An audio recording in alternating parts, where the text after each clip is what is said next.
이런 것들은 이제 뭐 1차원적인 거예요. 근데 2차원적인 거. 요거 2차원적인 거예요. 3차원적인 것이 바로 이런 것들이 어쩌요? 전이가 되는 거죠. 그래서 이것을 가르치는 것을 중요시 하겠습니다. 이런 거가 관련된 사고가 낮은 수준의 사고인 거고, 그 다음에 이런 개념 일반화 원리 이론과 개념 일반화 원리와 관련된 사고가 무슨 사고예요? 높은 수준의 사고. 그럼 이런 낮은 수준의 사고, 높은 수준의 사고가 결합되게 만들어가지고 결국은 이 전이 가능한 이해를 습득하게 하는, 깊이 있는 학습을 하게 하는 것이 바로 이제 개념 기반 교육 과정에서 강조하는 수업입니다. 자, 그 다음에 이제 교육과정 개발 절차하고 관련해가지고, 요 파트가 이제 어떻게 보면 교육과정에서 제일 많이 시험에 출제되는 영역이기도 하죠. 과거에 객관식 시험에서도 마찬가지. 그 다음에 또 이렇게 논술형 시험에서도 마찬가지. 그래, 아니라 다를까 2025년 우리가 많이 공부를 했었는데, 나올 것이다 했었는데 드디어 나왔습니다. 타일러의 잠정적 목표를 거스르는 두 가지 걸음체 해가지고, 이제 잠정적 목표를 설정할 때 이제 그런 교육 철학과 학습 심리학을 통해 가지고 걸러내서 이제 구체적 목표를 도출내는 거죠. 설정을 하는 거죠. 요거 시험에 나왔고요. 그다음에 이제 시험에 또 나온다면 어떤 것이 나오겠어요? 이제 교육 목표를 설정할 때 세 가지 원천이 있다라고 그렇게 이야기했어요. 학습자 요구, 사회 요구, 교과 전문가 얘기하네. 교육과정의 세 가지 교육과정 개발의 세 가지 원천은 학습자 요구, 또 사회 요구, 그다음 교과 요구 거고, 여기서 교육 목표 설정의 세 가지 상황. 타일러가 이야기한 학습자 요구, 사회 요구 여기까지는 어때요? 똑같죠? 똑같아요. 교육과정 개발의 교육과정의 세 가지 원천하고 똑같아요. 그런데 세 번째가 다릅니다. 교육과 전문가의 견해. 이게 이제 교육과정의 원천으로는 뭐라고 이야기해요? 교과 요구라고 이야기되죠. 교육 전문가의 견해. 이런 걸 통해 가지고 잠정적 교육 목표를 추출하고 이것을 두 가지 채로 걸러서 마지막에 구체적 목표를 설정하는 거죠. 설정하는 거고요.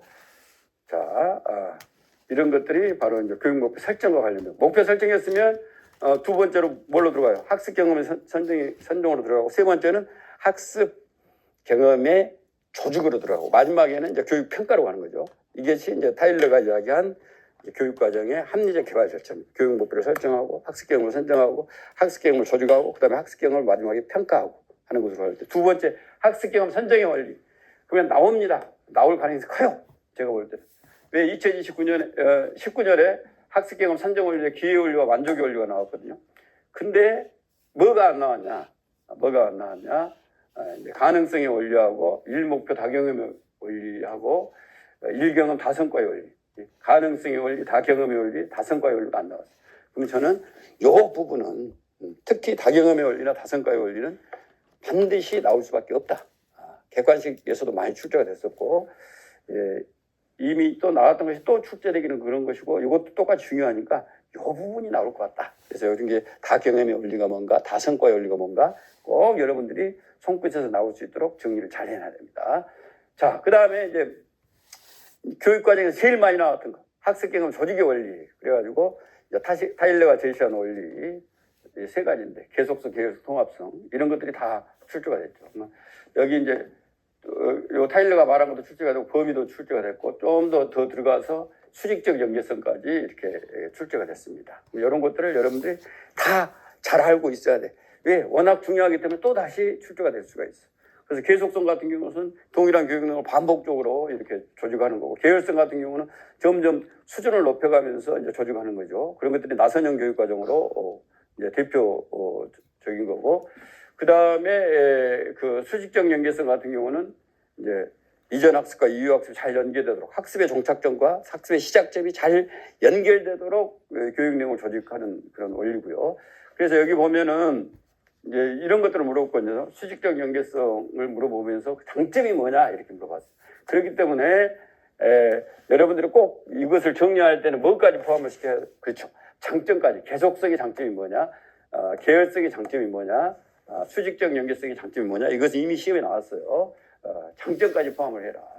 그래서 이제 수평적 적용원리 법이 이제 나왔습니다. 그러면은 이런 것의 장점이 뭐냐, 그다음에 통합성의 원리 이런 것들의 이제 장점이 뭐냐라고 하는 것들을 잘 알고 있어요. 특히 수직적 연계성이 나왔으니까 수평적 연계성이라고 하는 것도 여러분들 잘 알고 있어야 되는데, 이 통합성과 유사한 개념이에요. 수평적 연계성은. 그런데 이것은 관련 있는 내용을 그냥 묶는 것은 인티그레이션 통합성이고, 비슷한 수준으로 묶는 것은 뭐라고 한다? 그죠? 이렇게 호라이전털 아티큘레이션, 수평적 연계성이라고 한다. 비슷한 수준으로 묶어내는, 관련 있는 내용을 비슷한 수준으로 묶어내는, 좀 더 통합성보다는 좁은 개념입니다. 그런 것들을 여러분들이 알고 계시고, 꼭 뭐까지 이 장점까지 이제 쓰라고 나왔기 때문에 이런 경험으로 출제가 되구나 하면은 여러분들이 각 학습 경험의 저주 권리를 그 개념들을 정리하면서 장점이 이런 게 있을 수 있겠구나, 이런 게 있을 수 있겠구나까지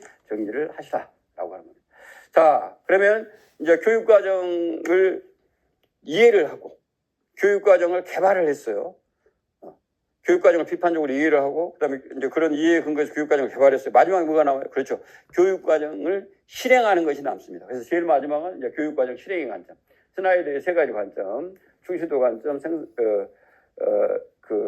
상호 적응 관점, 그다음에 이제 생성 관점, 이렇게 우리가 볼 수가 있는데, 이런 것들이 이제 시험에 출제가 됐단 말이에요. 충실도 관점의 장단점을 이야기해봐라. 생성 관점에 적합한 교육과정을 어떻게 운영을 해야 되겠냐, 이런 게 나왔어. 그렇기 때문에 여기서 보면 뭐예요? 충실도와 지금 생성까지 나왔잖아요. 그럼 이제 나머지 나올 수 있는 게 뭐예요? 1순위는 상호 적응입니다. 상호 적응. 상호 적응은 현재의 교육과정의 재구성이라고 하는 관점에서 실제로 많이 지금 추진이 되고 있기 때문에 상호 적응 관점 꼭 잘 정리를 해 놓으시면, 교육과정 설계자와 이를 사용하는 교사 사이에 존재하는 상위의 교섭과 관계에 이렇게 관심을 갖고 있고, 그래서 교육과정이라고 하는 것은 조정한 교육과정이다. 그러니까 그대로 쓰는 것이 아니라 이 현장에 맞게 재구성해서 이렇게 쓰는 것이다. 교육과정 재구성하고 연결돼 있는 거죠. 그래서 이렇게 장점 같은 경우 설교 현장이 서로 조정되어서 다양한 학교 맥락에 맞는 실행 가능성이 높다. 이런 것이 좋은 점이고, 나쁜 점 뭐냐? 많이 수정을 해버리면은 원래 핵심 의도가 희석돼 버릴 수가 있다. 뭐 이런 것들이 이제 단점으로 나올 수가 있겠죠. 그 다음에 이제 가장 따끈따끈한 것이 바로 이제 이넥트먼트 혹은 컨스트럭션, 이 현성, 생성 관점인데, 이 교실의 맥락 속에서 교사와 학생이 상호작용하면서 의미를 공동 구성하는 수업 현장 그 자체에 관심을 갖고 있는 거고, 누가 개발하느냐? 교사와 학생이 함께 이렇게 개발하는 거죠. 그래서 경험 중심 교육 과정에서 보면 뭐라고 관련있어요? 생성 교육 과정하고 아주 유사한 그런 이 교육 과정 개발로 보면 그것하고 이제 관련이 있는 것이 이제 생성 관점이라고 볼 수가 있습니다. 자, 이제 이렇게까지 이제 교육 과정을 비판적으로 이해하고 교육 과정을 또 개발을 하고 교육 과정을 이해를 하고 이제 실행을 하고, 마지막에는 지금 현재 여러분들이 감당해야 될 2022 개정교육과정이 나오는 거죠. 그래서 이 2022 개정교육과정의 이제 내용들은 여러분들 잘 알고 있을 텐데, 제가 다시 한번 중요한 것들을 좀 추려놨습니다. 추려놨으니까 이런 부분들을 잘 한 번씩 읽기 바랍니다. 보면은 이렇게 예를 들어서 역량을 기르기 위한 교육과정 설계 강조점, 깊이 있는 학습, 삶과 연계된 학습, 교과가 연계 통합, 학습 성찰 이런 것들이 나오는데, 이런 내용도 잘 정리하고 있어야 되겠죠. 그다음에 깊이 있는 학습, 이런 것들도 여러분이 직접 이 개념들을 그대로 쓸 수 있어야 됩니다. 너무나 중요한 개념이기 때문에 이런 것들을 그대로 여러분들이 쓸 수가 있어야 됩니다. 중요한 걸 제가 정리를 해봤어요.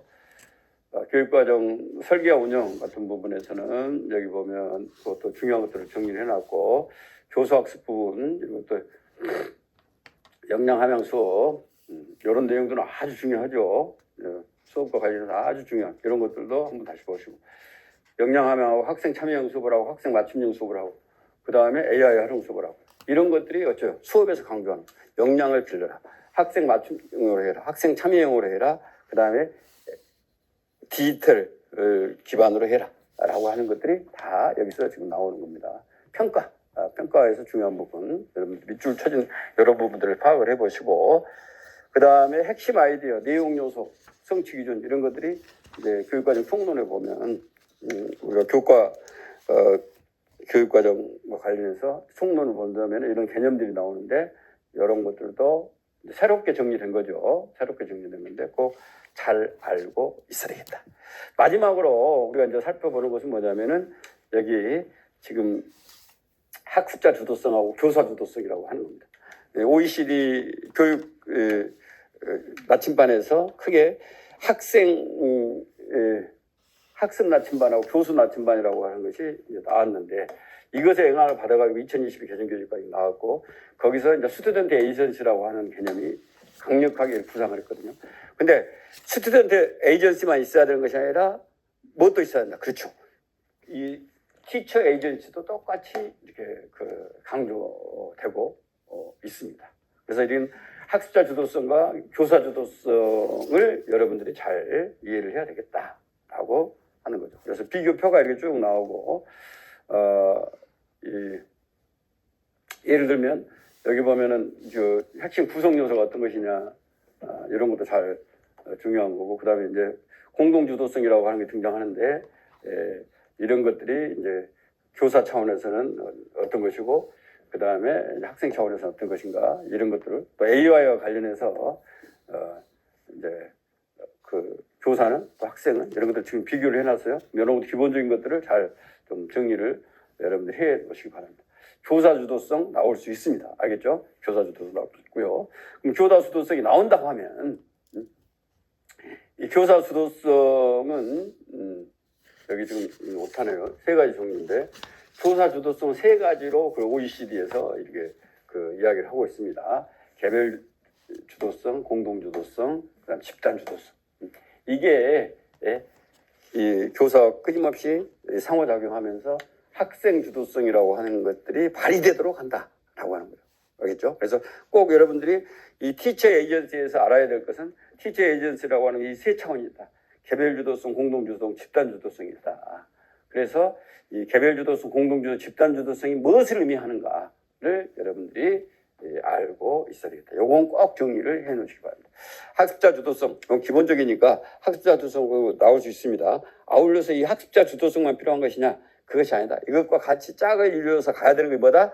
교사 주도성이라고 하는 거예요. 그러면 그 교사 주도성이라고 할 때 그 교사 주도성을 규정하는 세 차원이 이렇게 OECD에서 개별 주도성, 공동 주도성, 집단 주도성 이 세 가지로 규정을 하고 있다.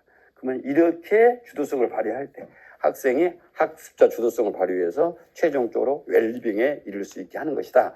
이 부분들을 제가 좀 정리를 해봤습니다. 여러분들이 잘 하시고 여기서 이제 우리가 이렇게 살펴볼 이제 교수학습에 살펴볼 AI 활용 수업에서 AI 에이전트란 말이 사용되고 어시스트라는 말도 사용되고 그다음에 코파일럿 AI 코파일럿이란 말이 사용되는데 이런 말도 여러분들이 에이전트하고 어시스트가 어떻게 다르구나. 그다음에 교사용 AI 코파일럿 이런 것이 있고 이제 학생용 AI 코파일럿이라고 하는 것은 이런 것이 있구나. 이 코파일럿이라고 하는 것은 어떤 비행기를 타면 주조종사 옆에 앉아 있는 부조종사를 우리가 코파일럿이라고 부릅니다. 근데 뭐 이런 개념들 좀 생경한 개념들일 테니까 기본적으로 여러분들이 좀 구분을 해 놓으시기 바랍니다. 교육과정 파트는 여기까지 우리가 정리를 할 수 있습니다.